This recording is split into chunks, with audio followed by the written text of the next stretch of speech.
All right. Hello, everybody, and welcome to this, the very 10th episode of the Motion Design Hotline. Thank you all for joining us. Kyle, you're stepping on my intro. Oh, my God. you come back from being on vacation. It's awesome. Just messing everything up right off the bat. Off the rails.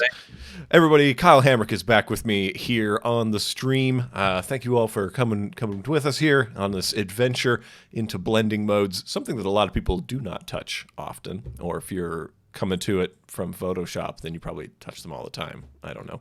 But that's kind of our kickoff question. Here on the Motion Design Hotline, we take your questions about motion design, After Effects, anything we can try to help out with to make your lives easier. You bring us your problems, and then we try to solve them live. Sometimes we can't do it, but you never know. You know, we just defer a lot of things to the next thing, to the next episode, and then we forget about them. But yep. We hope you forget about them too. That's right. But if you have problems, let us know in the chat. Get at us on there, and let us know who you are, where you're from, and what you do in motion design. We'd love to know who's joining us here on the stream. And today, like I said, we're going to kick it off with some blending mode questions. Kyle, why don't you take us into what you've prepared for the good people today? Okay, I certainly will. So I'm going to talk about mostly difference blending mode, which I feel like is one of the very misunderstood ones, and then just kind of point out some other places in After Effects that blending modes might be hiding that you maybe aren't familiar with. So let's see what we've got here. Okay. Boom. There we are. Okay. So I'm kind of assuming that most of you have some idea what the blending modes are. Every layer that you have in After Effects, except something that's just audio, is going to have this big list of blending modes here. Just in case you don't see that, let's go ahead and point this out. A lot of times you may just have the switches, and there's a little toggle button right here, which you can also press F4 to switch those, and that'll toggle between those. So if you don't see them, that's where they are. Or you can just right click up here and choose what's available. So for example, let's see, I'll do the big one here. You could set this to be something other than the normal, and now it's going to affect the way it looks. Okay. And that's cool. A lot of these, you're kind of just like, I don't know, I'll knock through them until I figure something out. And, this gets old pretty fast, right? So just so you know, you can hold Shift and use the plus and minus keys to run through these really fast. So if you don't know what you're doing and you just want to see what's happening, that's a great way to just kind of quickly test it. I'm going to let Evan talk about a couple of these. Like I said, I'm mostly going to focus on difference because I'm a big fan of that for utility purposes. It's really useful. Wait, how? Wait, how? Well, I'm going to show you some options. So one way that I use it all the time is, let's say that I want to bring in a reference frame that, either I got this design from somebody and I've kind of animated a little bit. And I want to make sure I got it back to like what the original look was, or maybe I had to kind of rebuild something because of the way it looks. Wanted to rebuild it in a more procedural way or something like that, right? Mm-hmm. And I want to make sure that it matches pretty closely or maybe exactly to what my original thing was. So right here, I've just brought in a JPEG of what kind of my reference design is supposed to be here. And you can see there's a little bit of difference. It's not huge, but that might be enough to kind of offset some stuff. And so I want to fix that. And so, I can sit here and like turn it off and on and off and fix that, but that kind of sucks. Or I could turn down the opacity, but that's a little tough to like figure out what's going on.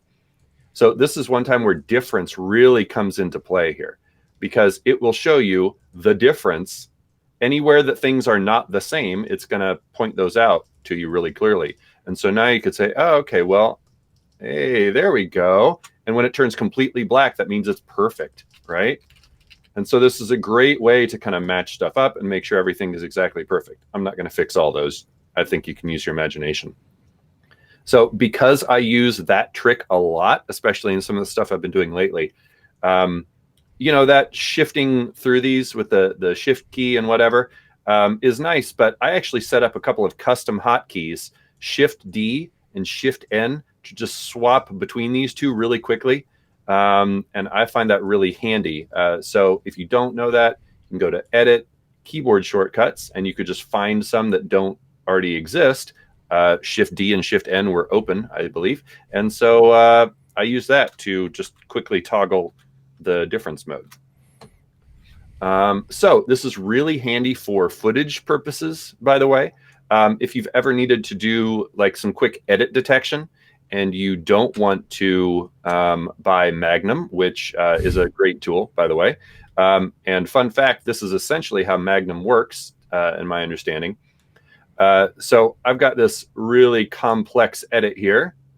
Ooh, but you know, I don't want to take the time to like go through and like, okay, well, like find it, especially if you end up having several shots that are kind of similar. So you can duplicate your footage and offset it by 1 frame. Hopefully you can see that. Just, oops, it's just 1 frame off right there. And so if this top copy is set to difference, you can see it's almost black because it's like really close to perfect. It's just 1 frame off. But guess what happens when you hit those edits? Boom, because it's way different, right? So this would be a really easy way to just kind of blast through and boom. Makes it a lot easier to see the big differences, okay? You still got to like hunt for it a little bit, but you can find them pretty quickly. And if you were a smart person with expressions or scripting or whatever, you could maybe build a tool that looks for this sudden luminance change and marks it. And like I said, that's essentially how Magnum the Edit Detector by Lloyd Alvarez works. So cool trick there, huh? Boom. One similar use, every once in a while when you're doing some tracking or something, you may need to do some of that manually. Maybe Mocha or the After Effects tracker gets pretty close but not perfect, and you might need to do some fine tuning, especially if you're like tracking on a screen. So you can see here I just made a still of the first frame of this phone, and maybe I need to, the trackers just weren't working, so I'm going to do this manually. And so rather than like just guessing, you could set this to difference, and it's really easy to see where you need to make those adjustments, right? And how perfect it is. So I'm obviously not going to sit here and like make this perfect right now, but you can see how useful this would be to try to make everything pixel perfect when you're like trying to fine tune a track. Yeah. That is pretty dope.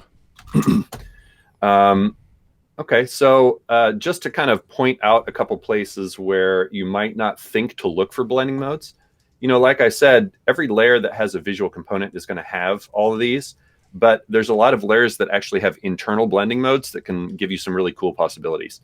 So shape layers, every shape group has most of these, doesn't quite have all, as you can see. And then every stroke or fill also has these blending modes. And so you can start creating some really cool looks, like by working things inside of a shape layer. Let's set these to maybe multiply. And so the places where my 2 squares are overlapping, they're multiplying one another. Or you could, have a stroke that's set to a different blending mode, like this one's set to overlay. And again, like you can start creating some really interesting and complex looks that might be kind of harder to do by just pure structure, but utilizing blending modes, especially internally like this, can make that a lot more cool and procedural. Obviously, I had to put text layers in here because that's my jam. Just to kind of point out this setting that people have probably never looked at. If you open this up on a text layer, under more options, there's inter-character blending, which is, again, all these blending modes that you can just do. So maybe if you want every time a character overlaps another character, that they will add. And so just to kind of demonstrate this, if I crush the tracking, you'll see, oh, they'll add every time they intersect. Maybe you can find some cool uses for that. Maybe not. I don't know. I think Evan's going to talk more about this, but the layer styles that you can add that are essentially just ported over from Photoshop, some of those, most of those have some interesting uses you can do if you're doing blend modes as well. I think this is exactly what Evan's going to talk about. But for example, you can use inner shadow, and instead of just having it be like a shadow like that, you could use other blending modes and like maybe get some really interesting looks there. Okay. One last little bit here is there's a lot of effects that have internal blending modes too that can really open up crazy amounts of options for you here. So let's take a look at just, of course, my effects panel isn't open because why would it be? Boom, there we go. So I just have this shape layer here. It's just a pink square. And I'm going to add some fractal noise to it. Ooh, right? But you can see, fractal noise, for example, has blending modes built into it. So maybe I want to do that, but keep that original color. So I could set this to multiply. And now, cool, I've already got the look that I want instead of having to like composite layers together. Or just to point this out, I'm going to do something that like really alters the way the layer looks. Okay, this ripple effect, which, I'm sure we've all used ripple a lot, right? It's a hot look. You know, it kind of is. I was kind of just watching this for a while this morning and sort of enjoying it and thinking I need to use this more often. But maybe you want to use the original layer pre-effects for some kind of compositing purposes or style, okay? So there's some other effects that can do stuff like this, but there's one called CC Composite, which is just built into After Effects. And what CC Composite does is it gives you the original layer before all of these effects. So in this case, that's just going to be this pink square, right? Mm-hmm. And then you can composite that with whatever the post effects look is. And hey, looky here, we get all the effects, but it stays on one layer. So by default, it just does the normal thing and it's in front. So, okay, that's kind of interesting. We're like compositing the original square over this, and since this effect kind of extends past the edges, like maybe that's a cool look. And, you know, you could experiment with these and like add the original one on there. And again, you know, you can create some cool stuff. What I really like using this for is some of the like matte modes down here. So you could use effects like this that extend the boundaries, but then use this to like cut it back to the original boundaries or something. This is just CC Composite is one of those misunderstood effects. So you should dig in here and play with it, do some neat stuff. Yeah, it's one of the things that people don't usually touch a lot. Yeah. And then like composite fill, like we don't see a lot of love for those. Maybe that might be a whole other kickoff kind of situation. But anyway, sweet, man. Well, yeah, I'm glad that's a pretty natural segue into the thing I was going to jump into here. Perfect. So the blending modes that I actually get the most play out of are the Stencil Alpha and the Silhouette Alpha. They're way at the bottom of the list. So, for example, let's see. We've got this heap of stuff here. It's a bunch of layers. A bunch of them are moving around. If we just have a look at them kind of one at a time, we've got all these like camera blades down at the bottom of this thing. Ooh, nice. And then we have this big pink circle on top that is going to serve to matte out all of them. And we can change its blending mode to things like Stencil Alpha so that only what is under the alpha area, the visible area of that layer, is what we're going to see. It's basically like cutting a hole here. So it's cutting this nice big hole. And I use this a lot, for example, whenever I'm animating a bunch of icons, and let's say they have to stay inside a circle. I just put one of these circles down and then animate everything coming into the circle or leaving the circle, and that kind of bounds this little bit. We could do the same thing through, we could do, let's see, if you needed to do this, you could be using set mats, you could be using masks, but in our case, because in this particular example, we're already using set mats to deal with some of these overlapping blades, so they always overlap each other, we needed basically a different way to bring that together. Also pardon us, we've lost Kyle from the stream. He's had a bit of a technical oopsie. We're sorting out some Wirecast stuff. But with this set mat thing, so we're using set mat on a couple of these layers here to get this kind of infinite overlapping situation. We can't really start using set mat again, and it'd be cumbersome. So instead, we're using this layer here to kind of do our defining for us. Another way that we kind of use this a lot is on text layers. So if we want some kind of interesting background happening, and then only that text is going to have some stuff. So if you're going to do, some fun titles that that have an interesting thing going on in them, then you're able to just mask out, and you're only going to see what is behind that text, right? That's one of the more common uses of this kind of effect. And it's, I don't know, it gets the job done in many ways, especially in areas where having so many different mattes or getting so many different set matte effects, it's not really going to be super helpful for you, depending on what you're doing. So another thing that I talked about was the silhouette alpha. Now, the silhouette alpha just does the inverse. So silhouette is one way, stencil is the other way. And where I typically use this is in punching a hole. So we've got this pre-comp in here, and inside we're using this text layer to punch holes. So it's making holes in this design here of these wonderful undulating waves, fun. And then with that hole punched, then we are able to then push through that hole that we've created, and now we're on the other side of the hole. So you can use it to punch holes in things very easily. You can use it for all kinds of wacky, sort of more additive things. So there's white space, black space, all this positive, negative stuff that you want to deal with. That's a good question, Logan. I don't really know what font it is, but I'm going to try to get Kyle back into the stream here. Oh, Kyle, I think you are back in the stream. Kyle, you're so echoey right now. But, what are you going to do? Boom. There, now you're back. Oh, man, Yeah. you've returned.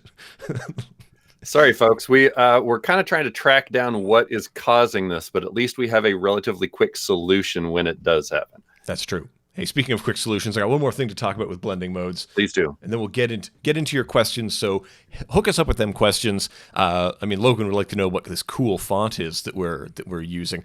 I'll have an answer when you're done. Exactly. But the other thing I wanted to talk about is the dissolve blending modes. So I'm using a little bit of that dissolve action down here to make this grainy situation down there. So what dissolve is doing, if we solo one of these layers, dissolve as opposed to normal. So in normal mode, we've got this nice soft gradient. We've got a mask on here, and that mask is just getting feathered. When we switch it to dissolve is saying, no, I'm not interested in your subtleties. Things are either off or they're on. That's what I say, me, Mr. Dissolve mode. And the dissolve is basically just saying, all right, in these areas, it has a certain probability of that pixel being on or a probability of it being off. So it's doing that calculation and figuring out which ones are on, which ones are off. So that's what dissolve is doing.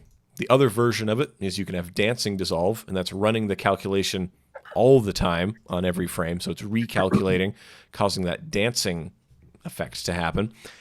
You can find dissolves in layer styles and all those places that Kyle mentioned, and it's a lot of these good ways to create those grainy gradients that we do. I've used it in this way to layer a couple of duplicates of this wave over each other, and then we get this kind of grainy,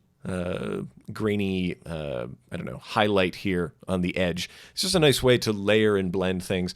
I don't know if this grainy gradient thing is kind of going by the wayside or we're moving away from it, but this is one of the ways that was achieved, I guess. The history books will look back and tell us, I suppose. But there are many ways to achieve it as well. There are many effect stacks you can do. There are many layer style stacks. I actually recommend achieving these graininess things when you're designing your assets originally, because as you've seen, as layers move around, it looks kind of wackadoo sometimes, that it has this kind of crawling ants feeling to it, or because it is based on the pixels, it is like a per pixel situation rather than grain, which is sometimes in blobs and chunks, which I think is a little bit more attractive. But Kyle, This is where we have to dive into the rest of the program. We're 20 minutes in here. We need to start actually answering questions, and that means that we need to start getting some questions from people. So to that end, we've collected a few of them already. We collect them together, and then we deal with them. But Kyle, well, we've got you here on the program this time. Are there any things you'd like to talk about? Any things you'd like to plug while you're hanging out with us here? I don't know if I have anything to plug anymore. I'm done with all my speaking engagements for the year, which I'm kind of pleased about at the moment. So no, I guess. We're plug free. We did it. Plugless. We're free. Free from the tyranny of plugs. But I mean, I know for myself, here in Ottawa, we have our MoGraph Monday meetup that's coming up. I know, Kyle, you run a user group there in Kansas City, and this is my usual plea to people that we love hanging out with you here on the internet, but it's also so much better when you get together with your local MoGraph fam in your local municipalities. Great. So if that is an option to you, seek it out. If you are in a more rural area, then you may have to drive a little bit further. For example, if you're up in the Albany area, if you're in upstate New York, there is going to be a MoGraph meetup for upstate New Yorkers. So coming to you. Caitlin, who was on the show last week, is part of the team hooking that up. And so, yeah, that's kind of my plug. Seek out the local things around you. Camp MoGraph is, if anyone knows about that, they're doing another one in 2020 up in Portland. So check that out, campmograph.com, to get details. Get on the emailing list for that. I think it's going to sell out immediately. I kind of hope it does. Yeah, so I would highly recommend getting on that mailing list if you are interested in that event or if you have questions about that. So, and to that point, I just saw Matthew Ashby mention that I need more MoGraph in Boston. I happen to know that there is a motion group in Boston. I think it's called like Motion Mondays. Yeah. I know my friend Jake Williams helps organize that. So yeah. Definitely check that out. And if you're not familiar with MoGraph Mondays, then because he's part of the team, Kyle. He's part of the MoGraph Mondays team. Okay. Yeah. Well, there you go. That's good.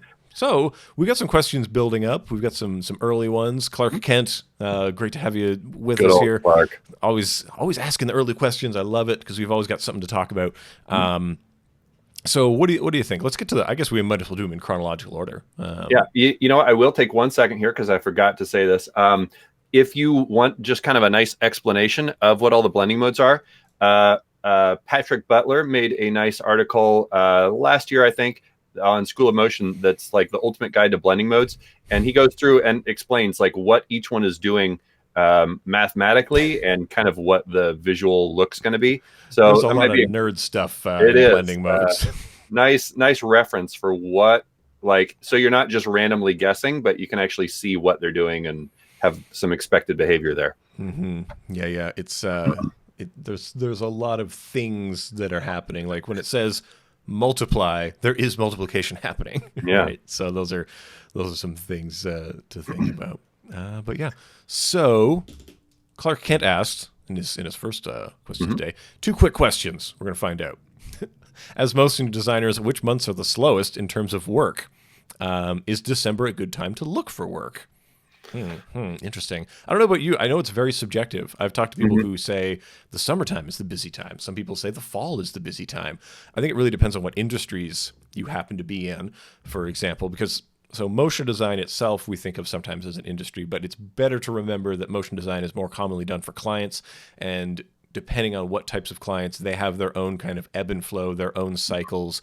I can tell you that here in Ottawa, our nation's capital of Canada, if you perhaps do government work, then you will find the busiest time for government spending comes towards the end of fiscal, which closes out in April. So their busy times are going to be January, February, March, because if you don't spend your marketing budget, you won't have marketing budget next year because you clearly didn't need it. So your departments no longer have it. So that's when you're going to see a lot of spending on public outreach and that kind of thing. But sort of more generally, if things are campaign focused, if you're doing a lot of things in the consumer space, then you will find that lead up to Black Friday, that lead up to Christmas is kind of a big deal because that's the hugest consumer push at that point. If you are, for For example, I know, Kyle, you did some work in the sports field, and I do some stuff for NCAA teams from time to time. And so that lead up coming into September is very busy because that's when their marketing push has to happen. They need the graphics. They have their players. We got to do the video for when they run it on the field, for example. So it's highly subjective, right? But what about you, Kyle? What do you find? What's your biz time? I mean, kind of all the time, and I think the "it depends" answer is the pretty much the way to go. Like, whatever industry you are mostly servicing is probably going to kind of dictate, when you're busy. And if you're finding that you have, like, you're super slammed in the summer, and then you're not, you're just nervously waiting for emails in December, like, think about which industries might keep you really busy at that part of the year, and maybe take a look at approaching some of those particular kinds of clients. And I think it's also important to remember that diversity is very important, because as some things dry up and other things expand, that's important. I will say that there are some trends that I notice. One, when conference season is going on, it turns out a lot of motion designers are not taking work because they're elsewhere. Yeah. You'll notice that I don't travel a lot because I am often picking up a lot of that slack. I'm a bit of a homebody, so you usually find me picking up other people's leavings when they leave the office, and then bringing a freelancer to fix up those trubs.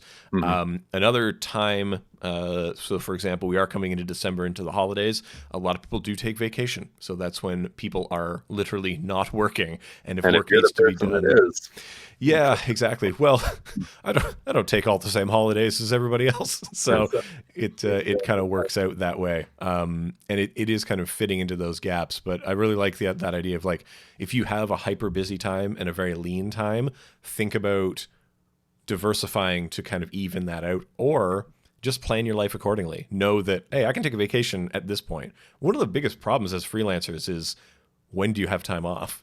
Because when you're hyper busy, you can't take time off, and when you're in the lean periods, you don't want to do that because you gotta hustle and you gotta get it. Because there's that tension that if you're not doing things, it doesn't come. And then you put out too many feelers, then you're doing 3 jobs at once. So you need to kind of even it out. So I don't know if that helps, because if you're currently looking for stuff, I'll say this: the best time to look for work is now, is always. Don't delay looking for jobs. Don't delay looking for making contacts and making inroads. There's no purpose in delay. So anyway. Yeah, no, that's good. Anyway. Then the second one from Clark here is, can After Effects be used when making character animations other than from the front? Because we usually see that kind of front or 3/4 or great paper doll sort of setup. That's right. Can we do things from over the shoulder? Blah blah blah. All these angles. Because most tutorials are from frontal animations. Like, that's true because it's the easiest.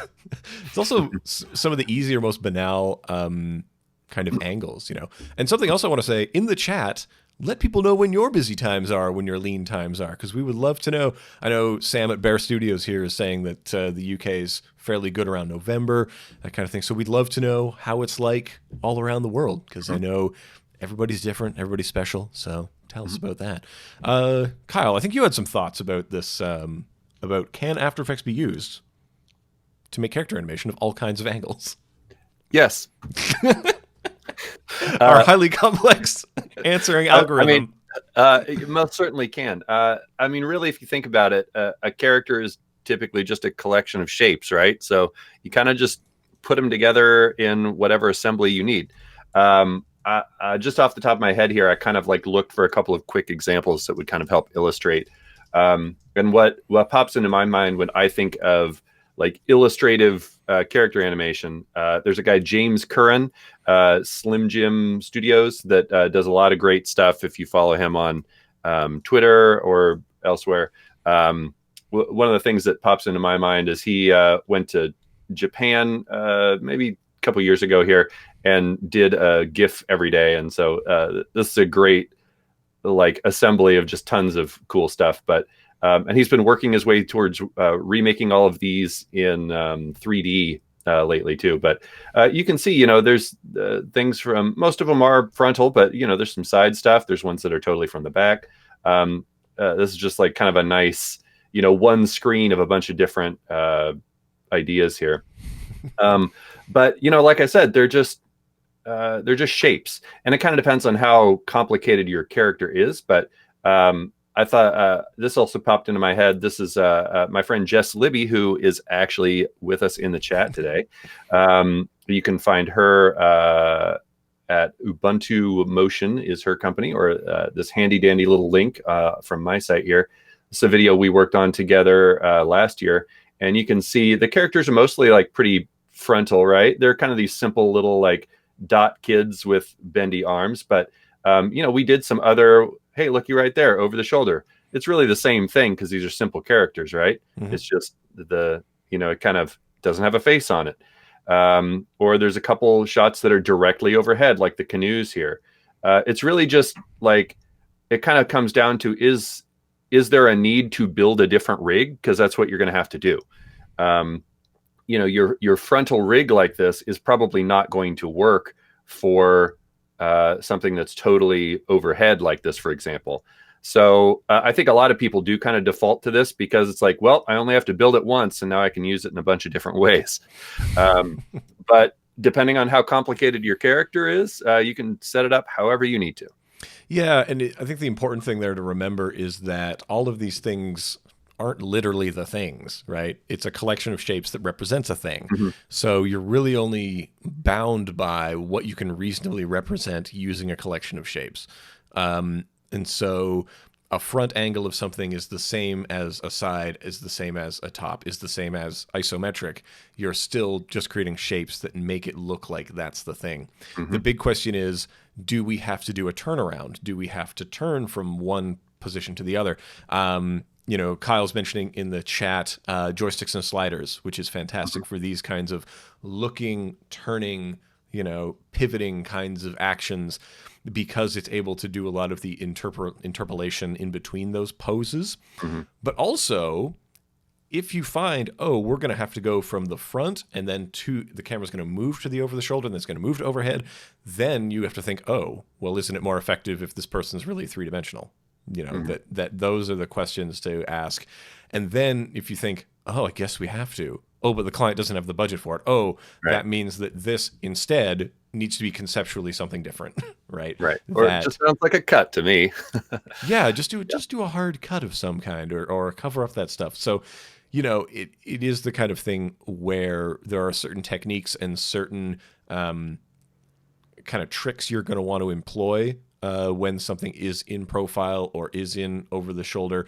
For example, when something's over the shoulder, that character usually isn't what's in focus, right? Mm-hmm. And even if you're making things at a vector, that just means you don't need as much detail on them because they should be silhouetted, they should be less, you know, because that's mm-hmm. the person whose shoulder is taking up that much of the screen, maybe this much of the screen, I don't know, that, you know, that isn't necessarily going to be the thing that we're looking at. So you don't need highly detailed hair and ears and stuff. It just needs to be blobs, you know, because that's what that is. But again, they're all kind of all over the place. But yeah, what else do we have building up in our bin here? And of course, people in the chat, get at us with your trubs and we'll try to help you out. I know I have an easy answer for part one of Nick's question. Yeah. What's Nick got going on here? Okay, so Nick asked a couple questions, dealer's choice, and this dealer is choosing the first one. 5-card Texas Throwdown. Any tricks for an object following a null but delayed? Okay. Question mark. Yeah, so I can show you one of those real quick. Okay. And then I also have a, if I can remember the name, I'm sort of like, maybe Jess remembers actually, Kevin's thing that he built that is kind of like a delay parent situation. I'm trying to remember the exact name, but I'll show my version real quick if you want to take my screen here. Okay, let's go to Kyle's screen. So there is a super great script, the expression. I'm trying to think about like three things at once. There's an expression that you can use called the value at time, okay? And that allows you to pull a value at a different time. And the way that I tend to use this, I'm just, again, going to make us a square here. Oops, there we go. Make a blue square. So let's say that we want this. I'll duplicate that and make this just something really different like the yellow. Okay, so we have a yellow one and a blue one. I'm going to center those anchor points here. And then we want those to follow this null that I created, but with a little bit of a delay. Okay, we'll just do the position. Open this up too. So let's say that, I could just say, well, make this be that. And now as I animate this null, it's going to obviously follow this around the screen. Okay. Ooh, wow. I'm doing that a lot today. So amazing. Am I working at a weird frame rate? I am. 12. So weird. So weird. There we go. Ooh, okay. So let's say that I want to delay that a little bit, though. I could say to the end of this, I could add value at time, and then I could say, I don't know, time minus 0.2. And you have to kind of math out what this is because this is in seconds. But obviously, you can't really see much right now. So I'm going to copy this and apply this to the other layer instead. And then I'm going to take that back off this so that you can kind of see both of them. And now the yellow one is they're both linked to the null's position, but the yellow one is taking that at a slightly different time here. So now it's offset by half a second. So see how that works? Mm-hmm. And then you can get more complicated with this, and you could have a whole bunch that are offset. You can set this up with additional expressions so it's more procedural, and each one is like looking at the layer above it, and then it's offset from that. You can do a lot of cool stuff. So if you want to talk for just a second, maybe, sure. I have a tool that a friend of mine made, which I'm going to confirm before I tell you the wrong name. Okay. So one thing I was going to say is that because your time offset is a numerical value, you can link that up to a slider control if you wish to have that delay increase or decrease over time. So something can lag a little bit and then lag a lot. You can even link that up to acceleration. So if the null has a certain velocity, then you're able to link it up so that the one thing is now much more delayed as the null is moving faster, for example, if the purpose is for this to be like a trailing tail on it. I know you were mentioning some plugins. Bear Studios is hanging out with us in the chat here. He has a multi-parent kind of thing that would allow you to, have multiple things follow. Have one thing follow multiple parents, and so you can kind of split the difference with that. But Kyle, what do you got loaded up there? Yeah, so I was trying to remember the exact name here. So Kevin Snyder created a rig that's it has a variety of parenting things that it can do.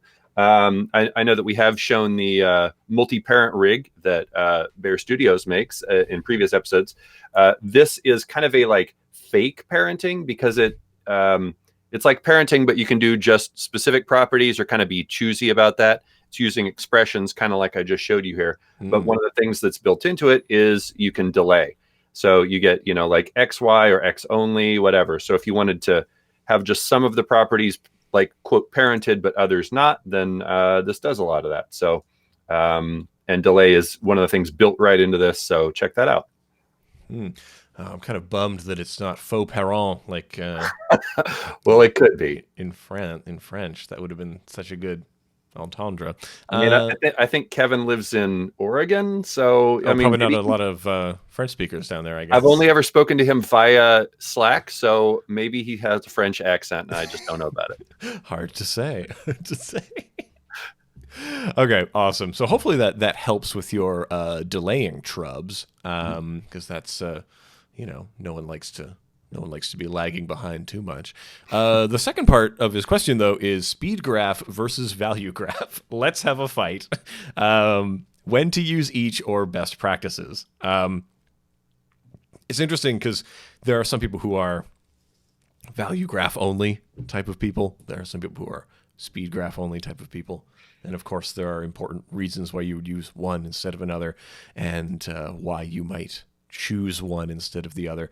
The big thing for me, though, is that I find that speed graph is helpful when the thing needs to be more mechanical, and value graph when it needs to be more organic, if that distinction is helpful for people.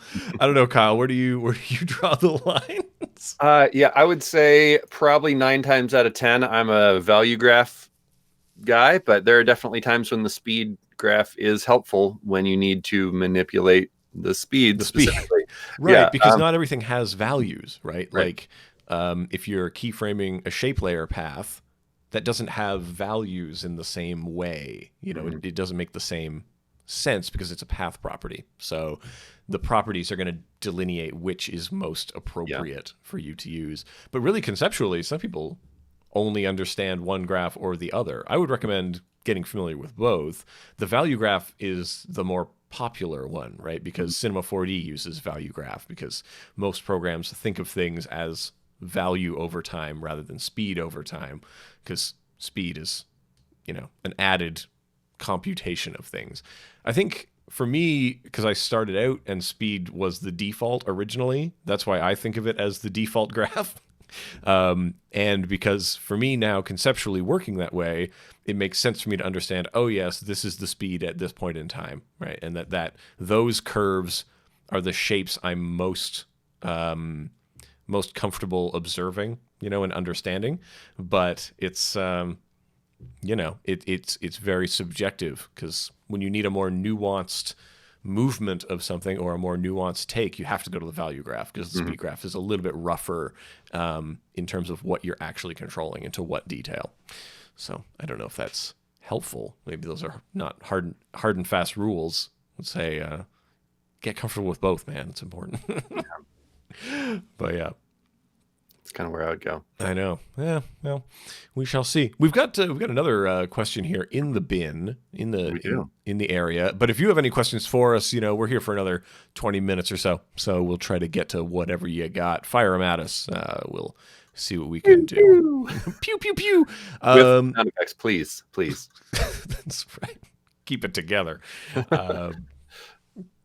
But so Timo is asking, will you guys talk about the 8 special blend modes? Ooh, the special blend modes, Kyle. Which ones are the special ones? Aren't they all special? They are all pretty special in my opinion. And the fill opacity effect compared to the normal opacity control. I feel like those are 2 pretty different questions. Sure. I'm trying to figure out which ones are the special. Yeah, Timo, which ones are the most special ones to you? Which ones really speak to your heart?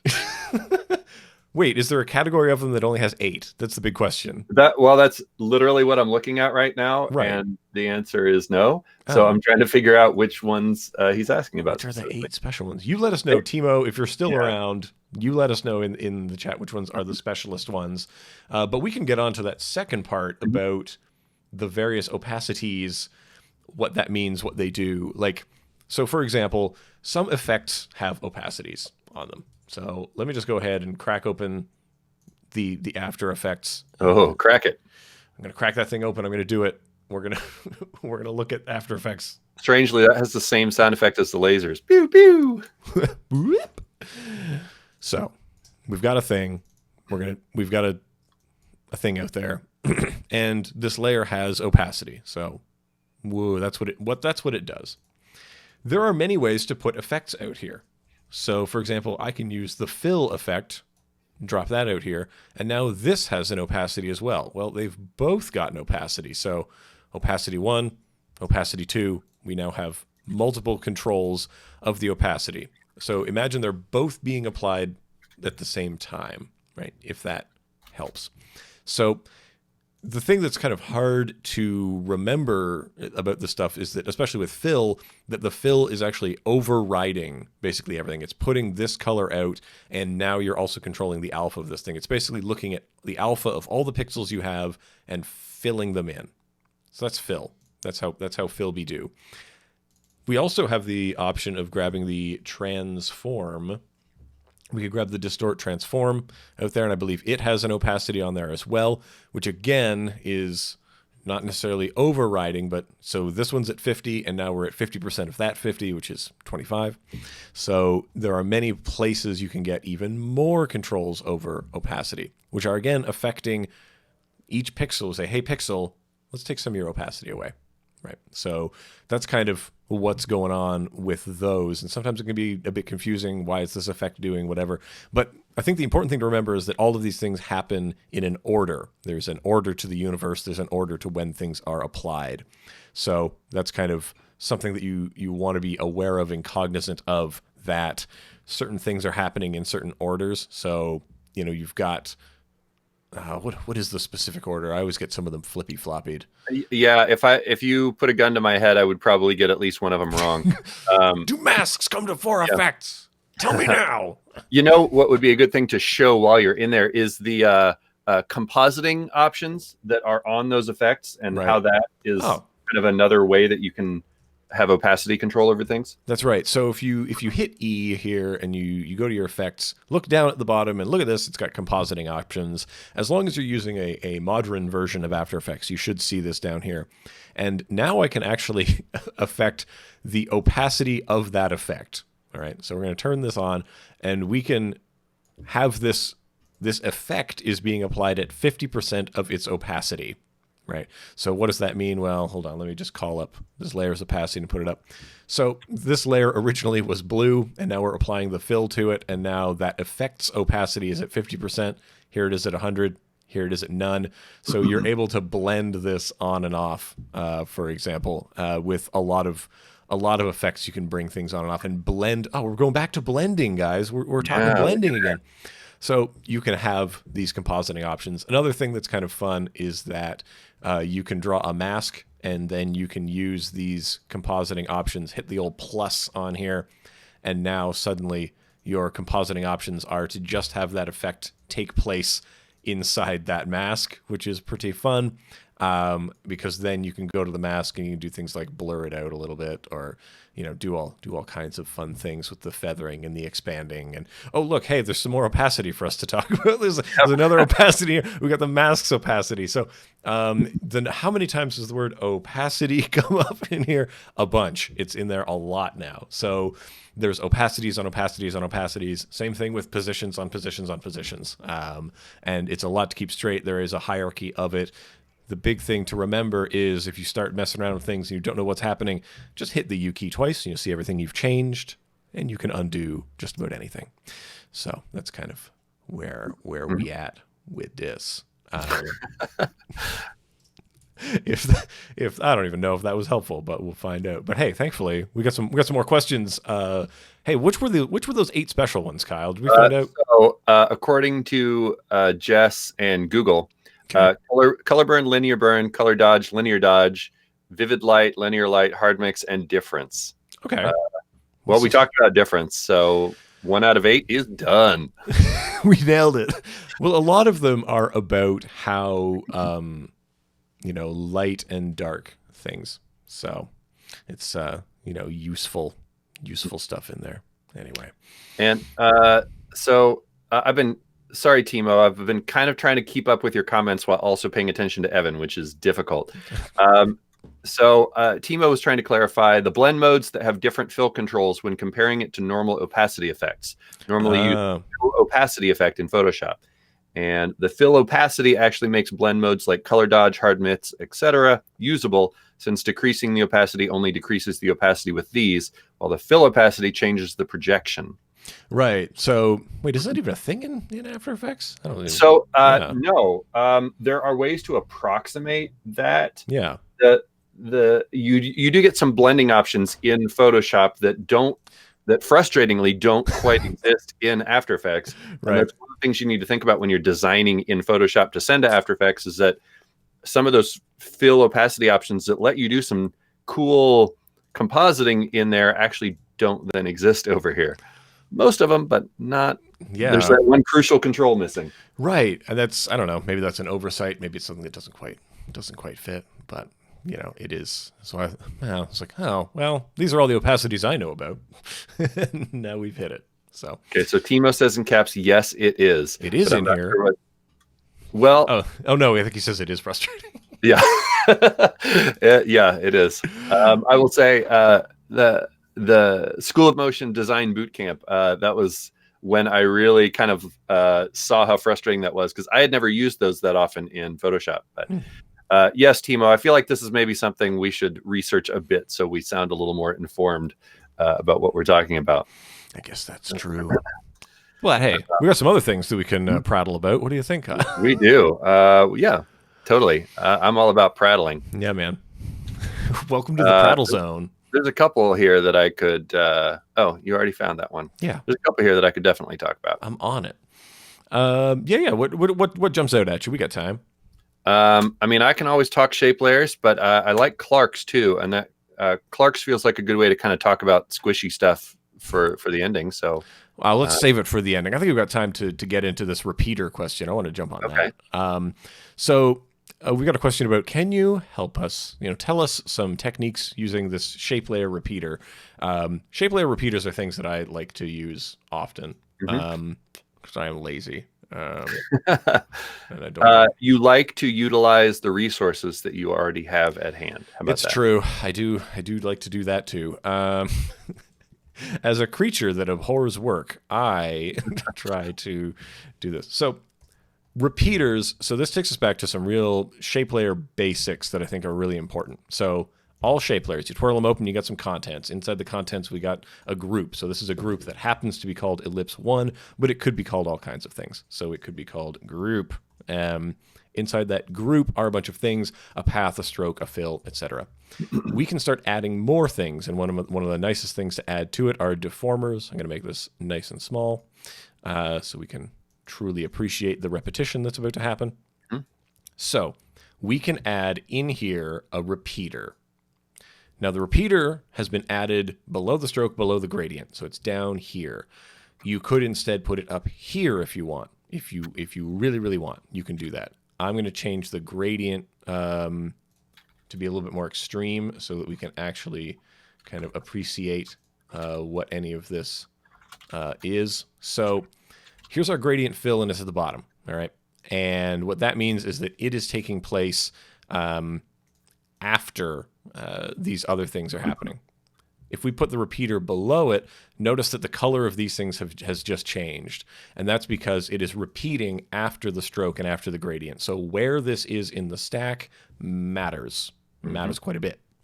But one of the things that I like to use the repeater for is making some grids, making some regular style grids, which is nice to do.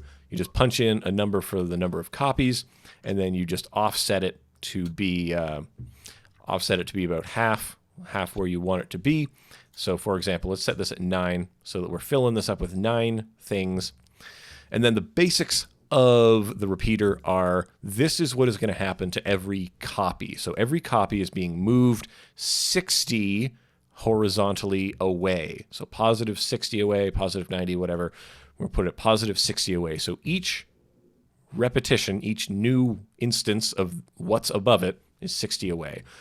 We could say make each one 90% different from the one next to it, which would cause this, or maybe it's going to be the other way, right?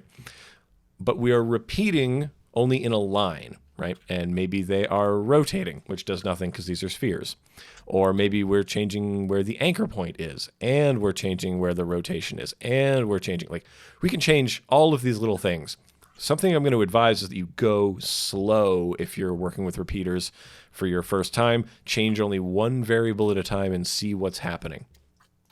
Let's bam it up a notch. Let's add a second repeater. I don't think anybody knows who Emerald Lagasse is anymore, so that's fine. Bam. And instead of going 60 in one direction, we're going to go 60 in the other direction. So now we've created this grid.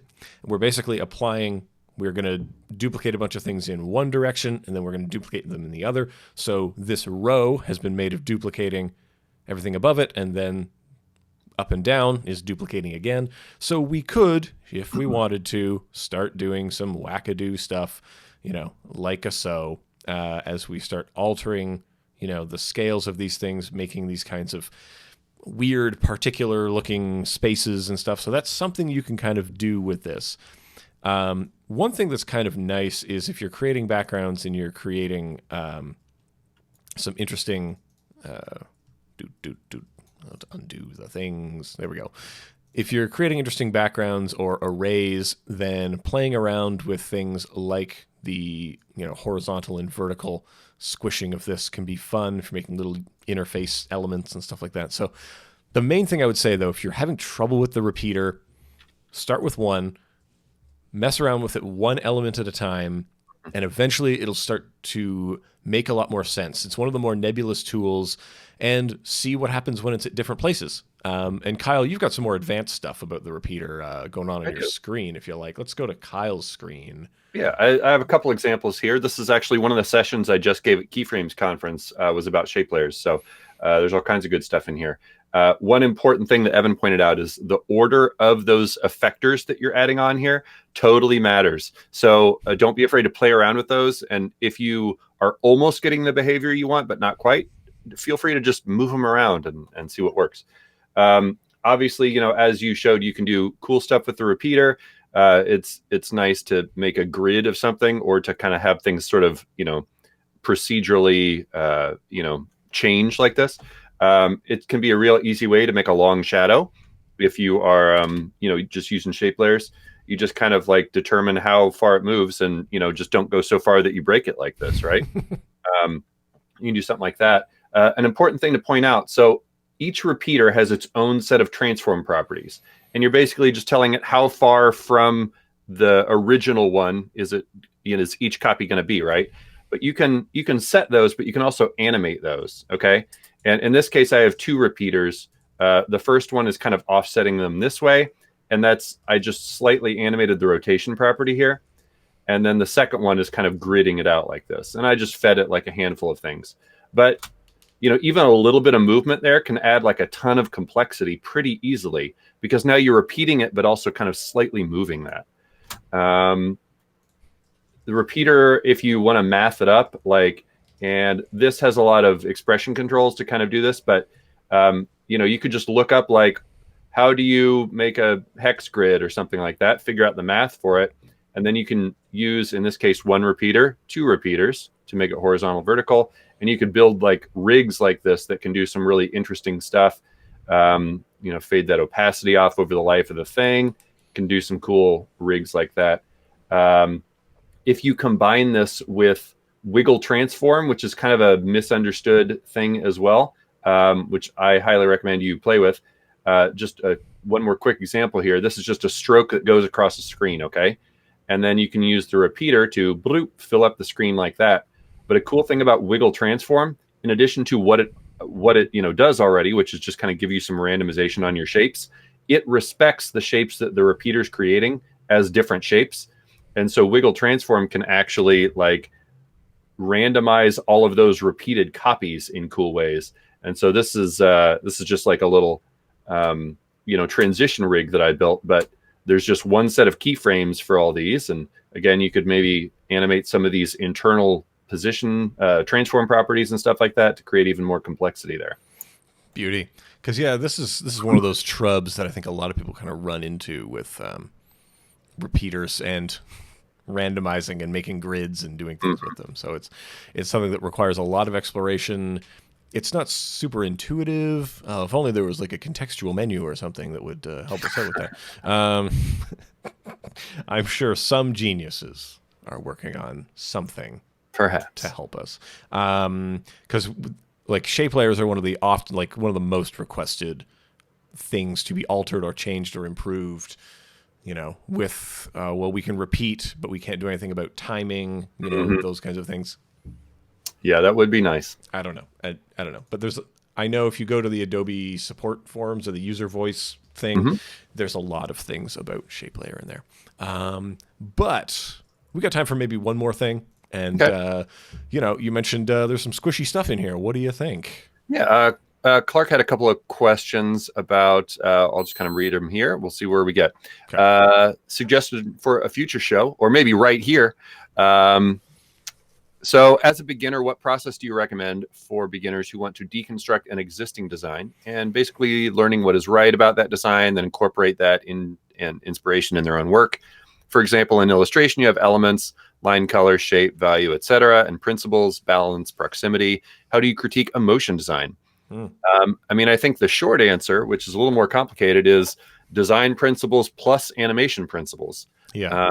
plus some other like filmmaking techniques, which is kind of why it is a niche skill, because it takes a lot of overlapping skills to do it well. But that doesn't mean that you need to do all of them perfectly when you're starting out. It's all a learning process. I'm sure Evan will agree that we both still learn new stuff all the time. And so, especially if you have a design background already, take those principles and start putting things in motion. And a good design that moves okay is probably actually better than a crappy design that moves really nicely. Yeah. So That's the difference between video art and video design. Yeah. It's, I was talking about this at our local Algonquin College here. So motion design is grouped into their graphic design program. So people do 2 years of graphic design and then they take motion design courses. So you critique it with the same lens, the same designer lens to say, is this good design? If I press pause on this, does it look like crap? Yeah. Oh, it does. I see. It's not obeying. There's no rhyme. There's no motivation. Blah, blah, blah. So there are a lot of criteria that we would use to define, is this good? What's good about it? Even though a lot of taste is subjective, thankfully a lot of, is this leading the eye in a pleasing way, right? That's probably one of the main questions, Yeah. Is this motivated? Is there a reason behind what's happening? Is this effective? That's the hardest question, though, for me is this piece at a meta level effective? There are pieces that are beautiful, but that are not effective. Fail at the storytelling objective that they were supposed to do. Yeah. Right. Or their informational objective, like, oh, this is beautiful, but it's very distracting from whatever message it was supposed to be delivering to me. Yeah. This is totally independent of what its function is. I often talk about design in terms of goals, without knowing the goals of a piece, how can I evaluate whether or not it was effective?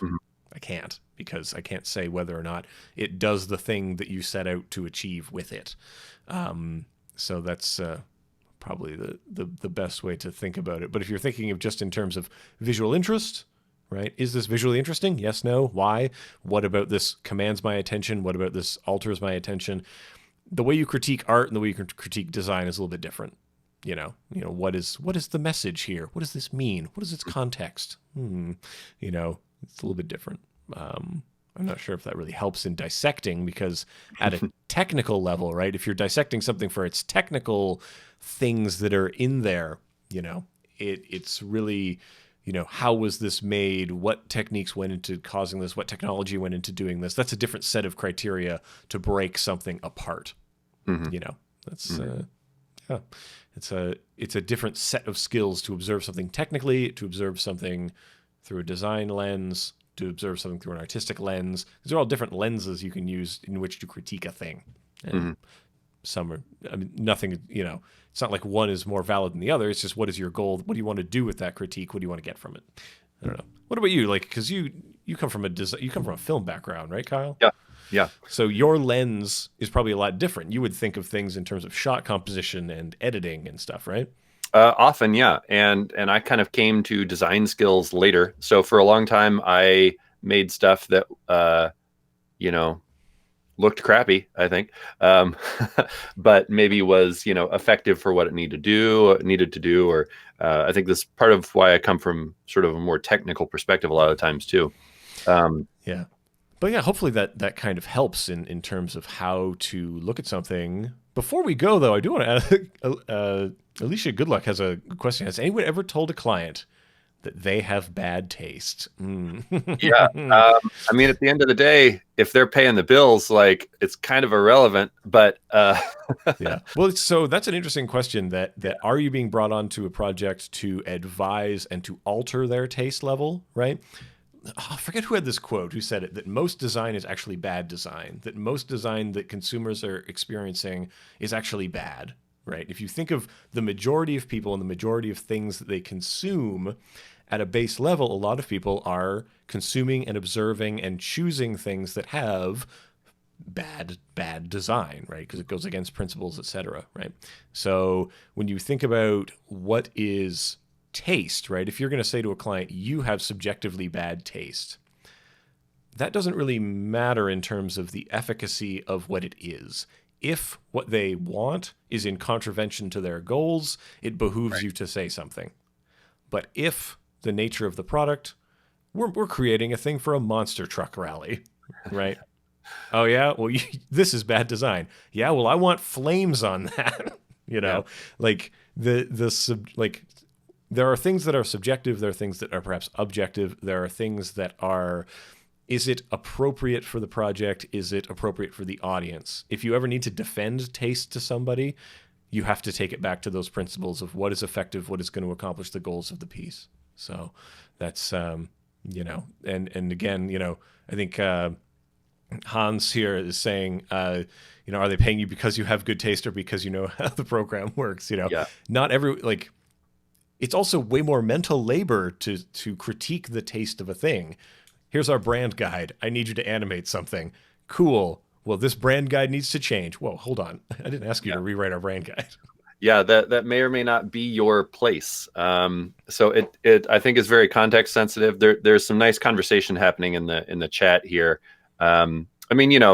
Especially if this is a new client, like figuring out what your relationship is with that client, so you kind of know where the line is of where it's appropriate to have that discussion, because there very well may be times where you're kind of just there to push buttons, and it's not really going to be appropriate for you to tell them like everything about your brand sucks, so can we fix that? Your job may just be to polish that turd the best you can, Yeah, and it costs a lot to do that, right? It's like, oh yeah, let's do a deep dive into exploring who the audience is. Let's do a bunch of research. Let's figure out what tropes are appropriate. These colors resonate, blah, blah, blah, blah. That's a lot of labor. And if you're offering up that labor for free, that's not great either, right? I will be honest that throughout the year, a lot of what I do is corporate work, and I'm not going to alter FedEx's brand guides and the type of icons they want. It's my job to work within that to produce something that is going to pass muster and fit within the context of everything else. It's not my job to elevate them to a bespoke, beautiful object. And sometimes it is the job to do that. Sometimes it is. But and hopefully you're charging a lot for that. Exactly. Those are much more expensive times. We spend a lot more time on it, more than a week, we'll say, and it's rough, especially because, it's telling someone that they have bad taste is not good, right? That's not a fun thing to say to someone. Hey, Kyle, you have bad taste. So I have been noticing that this shirt that I wore today, opposite side, blends in really nicely with my laser grid back there, and I can't decide if that's terrible or awesome. No, that's perfect. You nailed it. I think you were very on brand, Kyle. And so to kind of put a cap on this, I agree with something that Nick just said in here, is that it's hard to create an impressive reel when you're being asked to make bad things. And you could make something move really nicely, but if the design is bad that you are given, it's not going to look great. I guess counterpoint to that is you don't have to put everything you make on your reel, which is easier said than done. I know.